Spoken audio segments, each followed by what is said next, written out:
കോഴിക്കോട് വൻ തീപിടുത്തം.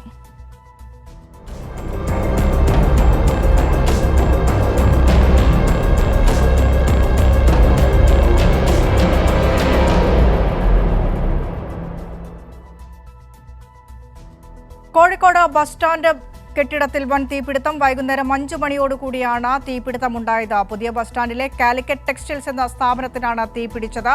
ഒരു ഭാഗത്തെ തീ അണയ്ക്കാൻ കഴിഞ്ഞു. പ്രദേശത്ത് കനത്ത ജാഗ്രത തുടരുന്നു. അതേസമയം കൂടുതൽ ഫയർഫോഴ്സ് യൂണിറ്റുകൾ സ്ഥലത്തെത്തിയിട്ടുണ്ടെന്നും ഇതുവരെ ആളപായമൊന്നും റിപ്പോർട്ട് ചെയ്തിട്ടില്ലെന്നും ജില്ലാ കളക്ടർ സ്നേഹിൽ കുമാർ സിംഗ് പറഞ്ഞു. പോയിട്ടില്ല, കാഷ്വാലിറ്റി റിപ്പോർട്ട് ചെയ്തിട്ടില്ല. താഴെയുള്ള അതെ അത്രേ ഉള്ളൂ. താഴെയുള്ള എല്ലാ ടാങ്കറും LPG സിലിണ്ടറും എല്ലാ ഫ്ലേമബിൾ ഒബ്ജക്ട്സ് അത് മാറ്റിയിട്ട് നമുക്ക് ശ്രമിക്കുന്നുണ്ട്. ഗ്രൗണ്ട് ഫ്ലോറിലെ മേളിലെ ഇപ്പോൾ എൻട്രി ഇല്ല, മേലെ എൻട്രി ഇല്ല. പക്ഷേ ഫയർഫോഴ്സ് വേറെ വഴി നമുക്ക് നോക്കുന്നുണ്ട്. മേളിലെ അല്ലെങ്കിൽ സൈഡിലെ എൻട്രി ചെയ്തിട്ട് if possible they are trying to enter that. പക്ഷേ ഇപ്പോൾ നമുക്ക് പറയാൻ പറ്റത്തില്ല.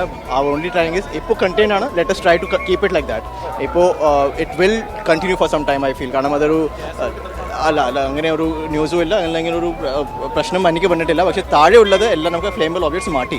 അകത്തിൽ എന്താണ് കാര്യം, ചെറിയ സ്പ്രേ ഉണ്ടെങ്കിൽ അതൊരു വേറെ ഗ്യാസ് റിലീസ് ആവും, അത് അറിയില്ല. ബട്ട് ആസ് ഓഫ് നൗ ഒരു സൈഡിൽ മാത്രം നമുക്ക് കണ്ടെയ്ൻമെൻറ്റ് നമുക്ക് ശ്രമിക്കുന്നുണ്ട്, അത് കണ്ടെയ്ൻ ചെയ്യുന്നുണ്ട്. പിന്നെ ഓൾറെഡി റൊട്ടേഷൻ ആയിട്ട് ഇപ്പോൾ വെല്ലം വരുന്നുണ്ട്. എല്ലാ ഫയർ ടെൻഡർ ആക്റ്റീവ് ആണ്. 8 യൂണിറ്റ് ഉണ്ട് ഇപ്പോൾ. അതും സൈക്കിളിലേക്കാണ്, അത് റൊട്ടേഷനിലാണ്. കാരണം വെല്ലം അതും വരുന്നുണ്ട്. കോഴിക്കോട് ജില്ലയിലെ എല്ലാ യൂണിറ്റ് വരുന്നുണ്ട്. മലപ്പുറം യൂണിറ്റിൽ വിളിച്ചു. രക്ഷാപ്രവർത്തനം തൃപ്തികരമാണെന്നും പോലീസും ഫയർഫോഴ്സും ഊർജിതമായി ഇടപെട്ടെന്നും ഡിവൈഎഫ്ഐ സംസ്ഥാന പ്രസിഡന്റ് വി വാസേഫ്. തൃപ്തികരമായ ഇടപെടൽ തന്നെയാണ്. ആശ്വാസകരമായ ഒരു സാഹചര്യമാണ് ഇപ്പോൾ ഉള്ളത്. വളരെ ശ്രമകരമായ ഇടപെടൽ ഫയർഫോഴ്സിൻ്റെ ഭാഗത്തുനിന്നും പോലീസിൻ്റെ ഭാഗത്തുനിന്നുമുള്ള ഒരു യോജിച്ച പ്രവർത്തനമാണ് ഇപ്പോൾ കണ്ടുകൊണ്ടിരിക്കുന്നത്. അത്രയധികം തുണിക്കെട്ടുകളുള്ള തുണി വ്യാപാരം നടക്കുന്ന ഒരു കടയിലാണ് തീ പിടിച്ച്. അതിൻ്റെ തുടർച്ച ഇങ്ങനെ വന്നുകൊണ്ടേയിരിക്കുകയാണ്.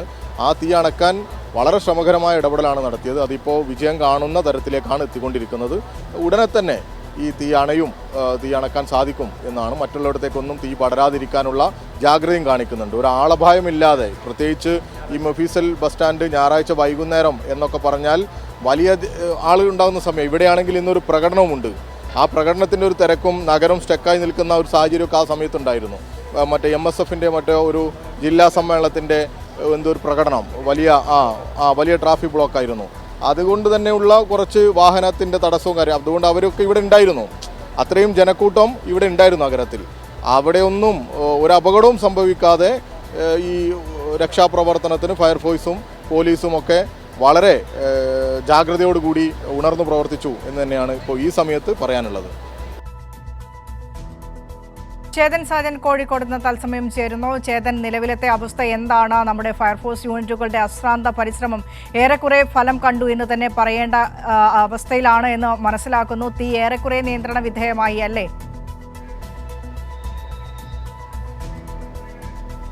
അതെ മിൻഷ, തീർച്ചയായും ഈ സംഭവം നടന്ന് ഇപ്പോൾ ഏകദേശം 4 മണിക്കൂറോളമായി. പ്രേക്ഷകർക്ക് ദൃശ്യങ്ങളിൽ കാണാവുന്ന പോലെ തന്നെ തീ ഏറെക്കുറെ നിയന്ത്രണ വിധേയമായിട്ടുണ്ട്. അതിൻ്റെ തീ അണക്കുവാനുള്ള ശ്രമം അവസാന ലാപ്പിലേക്ക് എത്തിയിരിക്കുകയാണ്.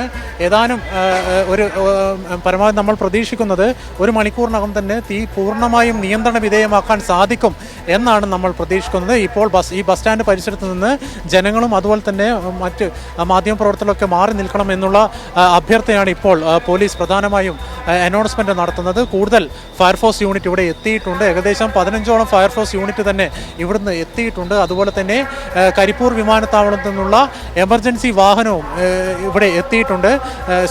അപ്പോൾ നമ്മൾ കാണുന്ന അത് മാത്രമല്ല, ഇത് കൂടാതെ തന്നെ 3ഓളം JCB ഇവിടെ എത്തിച്ചിട്ടുണ്ട്. അത് കാരണം ഈ 2ാം നിലയും 3ാം നിലയാണ് പ്രധാനമായും ഇത് കത്തി നശിച്ചത്. തീ അണക്കും തോറും കൂടി വീണ്ടും ഈ ശക്തമായ കാറ്റുള്ളതിനാൽ ആളിപ്പടരുന്ന ഒരു കാഴ്ചയാണ് നമുക്ക് കാണുവാൻ വേണ്ടി സാധിക്കുന്നത്. ഈ തീ അണക്കുന്തോറും പിന്നീട് വീണ്ടും തീ ആളിക്കത്തുന്ന ഒരവസ്ഥ. അതാണ് ഇത്രയും സമയം 4 മണിക്കൂറോളമായി ഏകദേശം ഈ തീ കത്താൻ തുടങ്ങിയിട്ട്.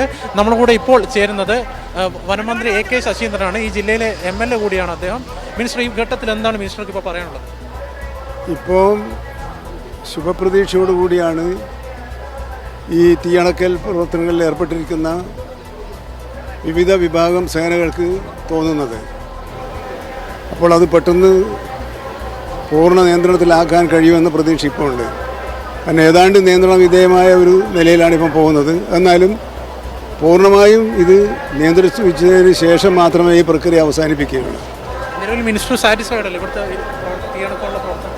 അല്ല, നമ്മുടെ ഫയർഫോഴ്സ് ആയാലും ജില്ലാ ഭരണകൂടമായാലും മറ്റ് ഉദ്യോഗസ്ഥ സംവിധാനമായാലും പൊതുസമൂഹമായാലും വളരെ ഉത്സാഹത്തോടു കൂടിയാണ് ഈ പ്രശ്നം കൈകാര്യം ചെയ്യുന്നതിന് വേണ്ടിയുള്ള പിന്തുണയും നേതൃത്വവും നൽകിയിരിക്കുന്നത്. അത് നല്ലൊരു കൂട്ടായ്മയുടെ ഫലമായിട്ടാണ്. അത് കേരളത്തിൻ്റെയും കോഴിക്കോടിൻ്റെയും സവിശേഷതയാണ്. ആ പ്രശ്നം പരിഹരിക്കുക എന്നുള്ളതാണ് ആദ്യത്തെ പ്രകടനം. മറ്റു കാര്യങ്ങൾ നമുക്ക് സ്വാവകാശത്തിൽ ആലോചിച്ച് പരിഹരിക്കാവുന്നതേ ഉള്ളൂ എന്നതാണ് ഇപ്പോൾ എന്തായാലും ആളപായമില്ല, മറ്റു കാര്യം ഒരു ആശ്വാസം. ഒരു മരണമുണ്ടായില്ല എന്നത് മഹാഭാഗ്യമായിട്ടാണ് കാണുന്നത്. കാരണം ഇന്ന് ഞായറാഴ്ച ആയതുകൊണ്ട് കടകളെല്ലാം അടഞ്ഞതുകൊണ്ട് അങ്ങനെ ഒരു ദുരന്തം സംഭവിക്കാതിരുന്നത് നമ്മുടെ ഭാഗ്യമാണ്. ബഹുമാനപ്പെട്ട മുഖ്യമന്ത്രി ഉൾപ്പെടെയുള്ളവർ ഇത് ഓരോ ഇടക്കിടക്ക് അന്വേഷിച്ചുകൊണ്ട് മോണിറ്റർ ചെയ്യുന്നുണ്ട്. ഇപ്പോൾ ഏറ്റവും ഒടുവിൽ ഞാനും അദ്ദേഹത്തുമായിട്ട് ഫോണിൽ സംസാരിക്കുകയുണ്ടായി. കാര്യങ്ങൾ നല്ല നിലയിൽ തന്നെ തൃപ്തികരമായ വിധത്തിൽ സമാപിപ്പിക്കാൻ കഴിയുമെന്നാണ് പ്രതീക്ഷിക്കുന്നത്. വനമന്ത്രി AK ശശീന്ദ്രനാണ് ഇപ്പോൾ കൈരളി ന്യൂസിനോട് പറഞ്ഞത്. അദ്ദേഹം കൃത്യമായി പറഞ്ഞു വെക്കുന്നുണ്ട്, മുഖ്യമന്ത്രി അടക്കം കൃത്യമായി ഈ വിഷയത്തിൽ ഇടപെട്ട് മോണിറ്റർ ചെയ്യുന്നുണ്ട്. ഏതായാലും തീ നമ്മൾ പ്രതീക്ഷിക്കുന്നത് വിനിഷ ഈ ഒരു മണിക്കൂറിനകം തന്നെ തീ പൂർണ്ണമായും നിയന്ത്രണ വിധേയമാക്കാൻ സാധിക്കുന്നതായിരിക്കുമെന്നാണ് ഇപ്പോൾ ഈ ഘട്ടത്തിൽ നമുക്ക് പറയുവാൻ സാധിക്കുന്നത്. ഈ ടെക്സ്റ്റൈലിനാണ് തുണിത്തരങ്ങൾക്കാണ് തീപിടുത്തത്. സ്വാഭാവികമായും ആളി പടരുകയായിരുന്നു. പിന്നീട് ഞാൻ നേരത്തെ സൂചിപ്പിച്ച പോലെ ശക്തമായ കാറ്റും വന്നതോടുകൂടി തീ കെടുത്തിയെങ്കിലും വീണ്ടും വരികയായിരുന്നു. ഇപ്പോൾ നമ്മളിവിടെ ചേരുന്നത് കോഴിക്കോട് ഡെപ്യൂട്ടി മേയറാണ്. ഇപ്പോൾ ഈ ഘട്ടത്തിൽ ഈ നിമിഷം എന്താണ് പറയുന്നത്? മറ്റ് ആളപായമില്ലെന്ന് അറിയാൻ സാധിച്ചു. മുഖ്യമന്ത്രി അടക്കം കൃത്യമായി ഇത് മോണിറ്റർ ചെയ്യുന്നുണ്ട് എന്ന് നമുക്ക് അറിയാൻ സാധിച്ചു. എന്താണ് പറയുന്നത്? തീർച്ചയായും മണിക്കൂറിലധികമായി ഇവിടെ നടന്ന തീപിടുത്തം അതിശക്തമായിട്ടുള്ള ഫയർഫോഴ്സ്, പോലീസ്, രക്ഷാപ്രവർത്തകരും എല്ലാവരും ചേർന്നുള്ള പ്രവർത്തനത്തിന്റെ ഫലമായി ഏതാണ്ട് നിയന്ത്രണാതീതമായി എന്നുള്ളതാണ് ആശ്വാസകരമായ വാർത്ത. അടുത്ത ബ്ലോക്കിലേക്ക് തീ ആളിപ്പടരാതിരിക്കാൻ ആവശ്യമായ സംവിധാനങ്ങൾ ഒരുക്കി. ഇപ്പോൾ ഏതാണ്ട് നിലച്ച മട്ടാണ്. പൂർണ്ണമായി എന്ന് പറയാൻ വേണ്ടി കഴിയില്ല. വലിയ നിലയിൽ തന്നെ അത് തീ അണഞ്ഞിരിക്കുകയാണ്. മറ്റ് അപകടങ്ങളിൽ പോയിട്ടില്ല, ആളപായമോ ഒന്നും സംഭവിച്ചില്ല. പക്ഷേ വലിയ നാശനഷ്ടം ഇവിടെ ഇതിൻ്റെ ഭാഗമായിട്ടുണ്ടാകുമെന്നാണ് കണക്കാക്കുന്നത്. ഈ പ്രവർത്തനത്തിൽ ഈ ഫയർഫോഴ്സിന്റെ ഈ ക്രെഡിറ്റ് ഒക്കെ എന്താ പറയുന്നത്? തീർച്ചയായും ഫയർഫോഴ്സ് നല്ല നിലയിൽ തന്നെ ഫയർഫോഴ്സ് സേനാംഗങ്ങൾ നല്ല പ്രവർത്തനം നടത്തിയിട്ടുണ്ട്.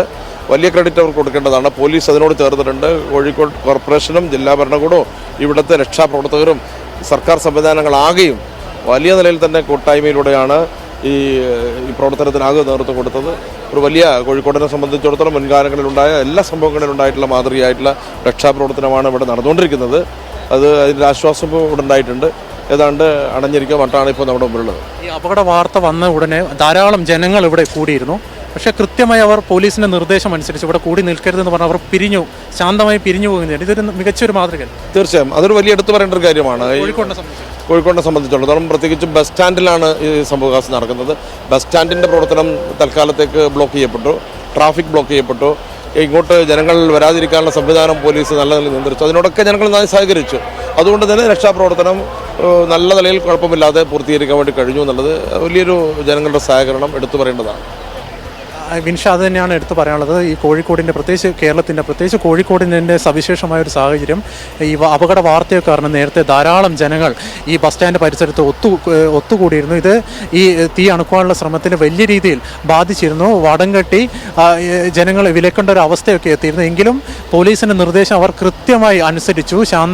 ശാന്തരായി അവർ ഇവിടുന്ന് പിരിയുകയും ചെയ്തിരുന്നു. അത് എടുത്തു പറയേണ്ട ഒരു കാഴ്ചയാണ്. ഇപ്പോൾ ദൃശ്യങ്ങൾ കാണാവുന്ന പോലെ തന്നെ ഫയർഫോഴ്സ് യൂണിറ്റുകളൊക്കെ എത്തി തീ അണക്കാനുള്ള ശ്രമം അതിൻ്റെ അവസാന ലാപ്പിലെത്തിയിരിക്കുകയായിരുന്നു. വരുന്ന ഒരു മാക്സിമം 1 മണിക്കൂർ അല്ലെങ്കിൽ ഒരു 30 മിനിറ്റോടുകൂടി തീ പൂർണ്ണമായും നിയന്ത്രണ വിധേയമാക്കാൻ കഴിയും എന്നാണ് നമ്മളിപ്പോൾ പ്രതീക്ഷിക്കുന്നത്.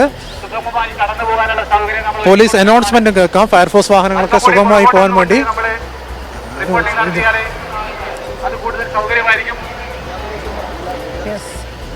ഇപ്പോൾ വ്യാപാര വ്യവസായ സമിതിയുടെ ജില്ലാ സെക്രട്ടറി നമ്മളോട് ചേരുകയാണ്. എന്താണ് പറയാനുള്ളത്? നമ്മുടെ സംവിധാനം കോഴിക്കോട് നഗരത്തിൻ്റെ അകത്ത് തീപിടുത്തം ഉണ്ടാകുമ്പോൾ സ്വീകരിക്കേണ്ട നടപടികൾ നമ്മൾ ബീച്ചിലുള്ള ഫയർ സ്റ്റേഷൻ മാറ്റി അത് വെള്ളിമാട് കുന്നിലേക്കും മീഞ്ചന്തയിലേക്കും മാറ്റി. അന്ന് മുതൽ ഞങ്ങൾ ആവശ്യപ്പെട്ടുകൊണ്ടിരിക്കുകയാണ് അതിനൊരു താൽക്കാലിക സംവിധാനത്തിൽ കോഴിക്കോട് നഗരത്തിൻ്റെ അകത്ത് അതിനെ നിലനിർത്തണമെന്ന്. അത് കഴിഞ്ഞിട്ടില്ല. അതുകൊണ്ട് തന്നെയാണ് ഇത് തീപിടുത്തം. ഏതായാലും ഈ കൃത്യമായി ജനങ്ങളൊക്കെ അനുസരിച്ച് അവർ കോഴിക്കോട് ജനങ്ങളുടെ ഒരു പ്രത്യേകതയുണ്ട്. കോഴിക്കോട്ടെ ജനങ്ങൾ മാത്രമല്ല, ഇവിടുത്തെ പോലീസും നമ്മുടെ ഫയർ സർവീസ് ഉള്ള സംവിധാനം നല്ല കാര്യക്ഷമമായി പ്രവർത്തിച്ചിട്ടുണ്ട്. പക്ഷേ സംവിധാനത്തിൻ്റെ കുറവുണ്ടായിട്ടുണ്ട്. ഇത് പോരാ. കോഴിക്കോട് നഗരത്തിനെ പോലത്തെ വലിയൊരു സിറ്റിയിൽ ഫയർ ഫോഴ്സിന് നമ്മളിപ്പോൾ പെട്ടെന്ന് എന്തുണ്ടായാലും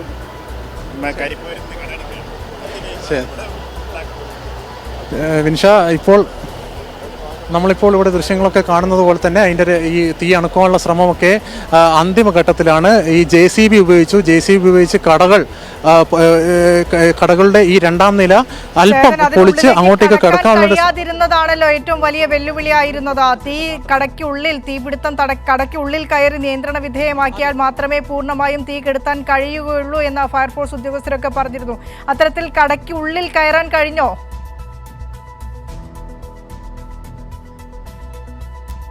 വിനിഷ, ഇത്രയും സമയമായി അതാണ് ഈ തീ അണക്കുവാനുള്ള ശ്രമത്തിൽ പ്രതികൂലമായി ബാധിക്കുന്നത്. ഏതായാലും വരും ഈ മണിക്കൂറിനകം, ഈ 1 മണിക്കൂറിനകം ഇതിൽ അകത്തേക്ക് കിടക്കാൻ സാധിക്കും എന്നാണ് പ്രതീക്ഷിക്കുന്നത്. നമ്മളിപ്പോൾ ഇവിടുത്തെ ദൃശ്യങ്ങൾ കാണുമെന്നറിയില്ല. ഇതിൻ്റെ ഉള്ളിൽ അടിയിലൂടെ ഒരു സ്റ്റെപ്പ് ഉണ്ട്. ആ സ്റ്റെപ്പ് വഴി ഫയർഫോഴ്സ് ഉദ്യോഗസ്ഥരൊക്കെ അതിനുള്ളിൽ കിടക്കുന്ന ഒരു കാര്യം നമ്മളിപ്പോൾ ശ്രദ്ധയിൽപ്പെടുന്നുണ്ട്. അപ്പോൾ സ്വാഭാവികമായും നമ്മൾ മനസ്സിലാക്കേണ്ടത് ഈ തീയൊക്കെ അണച്ചു അതിൻ്റെ ഒരു ഫൈനൽ അന്തിമഘട്ടത്തിലേക്ക് എത്തി നിൽക്കുന്നു എന്നാണ് നമുക്ക് മനസ്സിലാക്കാൻ സാധിക്കുന്നത്.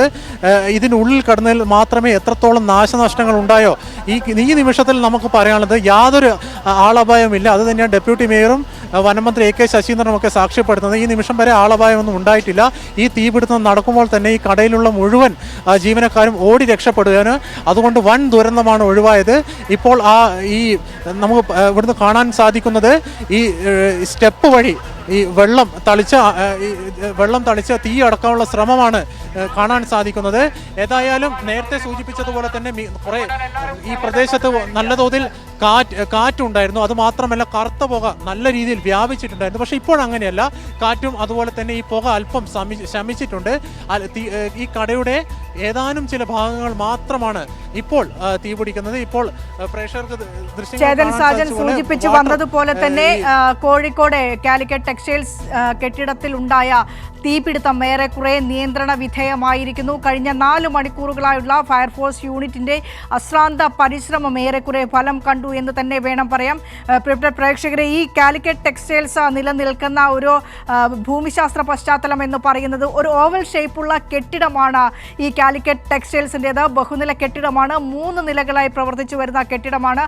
അതിനാൽ തന്നെ ആ കെട്ടിടത്തിൻ്റെ പരിസരത്തേക്ക് എത്തിപ്പെടുക എന്നുള്ളത് തന്നെയായിരുന്നു ഏറ്റവും ശ്രമകരമായ, ഏറ്റവും ബുദ്ധിമുട്ടായ, അതായത് ഈ തീപിടുത്തം നിയന്ത്രണ വിധേയമാക്കുന്നതിന് വേണ്ടി ഇത്രയും മണിക്കൂറുകൾ ഈ പരിശ്രമത്തിന് എടുത്തത് ഏറ്റവും തൊട്ടടുത്ത് ഈ ബിൽഡിങ്ങിൻ്റെ ഏറ്റവും തൊട്ടടുത്ത് കൊണ്ടുപോയി ഫയർ എഞ്ചിൻ യൂണിറ്റ് കൊണ്ടുപോയി വെച്ച വെള്ളം തളിക്കുക എന്നുള്ളത് വളരെ ശ്രമകരമായ ഒരു പ്രവൃത്തിയായിരുന്നു. അതുകൊണ്ടാണ് ഈ തീപിടുത്തം നിയന്ത്രണ വിധേയമാക്കാൻ വൈകിയത്. ബഹുനില കെട്ടിടത്തിൻ്റെ ഏറ്റവും മുകളിലത്തെ നിലയിലാണ് ഷോർട്ട് സർക്യൂട്ട് എന്ന പ്രാഥമികമായ നിഗമനത്തിൽ എത്തിയിട്ടുള്ള തീപിടുത്തത്തിന് കാരണമായത് ഷോർട്ട് സർക്യൂട്ട് എന്നാണ് പ്രാഥമികമായ നിഗമനം. അത്തരത്തിലൊരു തീപിടുത്തം ഇന്ന് വൈകിട്ട് 5 മണിയോടുകൂടി ഉണ്ടാകുന്നത്.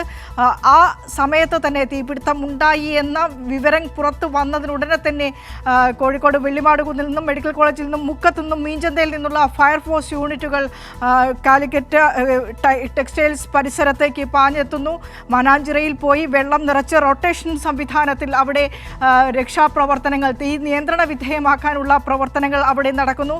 കരിപ്പൂർ എയർപോർട്ടിൽ നിന്ന് പ്രത്യേക സംവിധാനം, തീ നിയന്ത്രണ വിധേയമാക്കാനുള്ള, തീപിടുത്തം പൂർണ്ണമായും അടയ്ക്കാനുള്ള പ്രത്യേക സംവിധാനം 20 മിനിറ്റുകൾക്കകം തന്നെ കോഴിക്കോട് മൊഫ്യൂസൽ ബസ് സ്റ്റാൻഡ് പരിസരത്തേക്ക് എത്തിക്കുന്നു. അത്തരത്തിൽ കൃത്യമായ സജ്ജീകരണങ്ങൾ, ഈ തീ നിയന്ത്രണ വിധേയമാക്കാനുള്ള എല്ലാ ഇടപെടലും ജില്ലാ കളക്ടറുടെ ഭാഗത്തുനിന്നും സ്ഥലം മന്ത്രി കൂടിയായ AK ശശീന്ദ്രൻ്റെ ഭാഗത്തുനിന്നും സർക്കാരിൻ്റെ ഭാഗത്തുനിന്നും മുഖ്യമന്ത്രിയുടെ ഓഫീസ് ഇടപെട്ട് നിർദ്ദേശിച്ചതിൻ്റെ അടിസ്ഥാനത്തിൽ തന്നെ മറ്റു ജില്ലകളിൽ നിന്നുള്ള ഫയർ എഞ്ചിൻ യൂണിറ്റുകൾ കൂടി കോഴിക്കോട് മൊഫ്യൂസൽ ബസ് സ്റ്റാൻഡ് പരിസരത്തെത്തിയിരുന്നു. അത്തരത്തിലുള്ള നീണ്ട 4 മണിക്കൂർ നേരത്തെ ശ്രമഫലമായാണ് ഇപ്പോൾ ഏറെക്കുറെ തീ നിയന്ത്രണ വിധേയമായത്.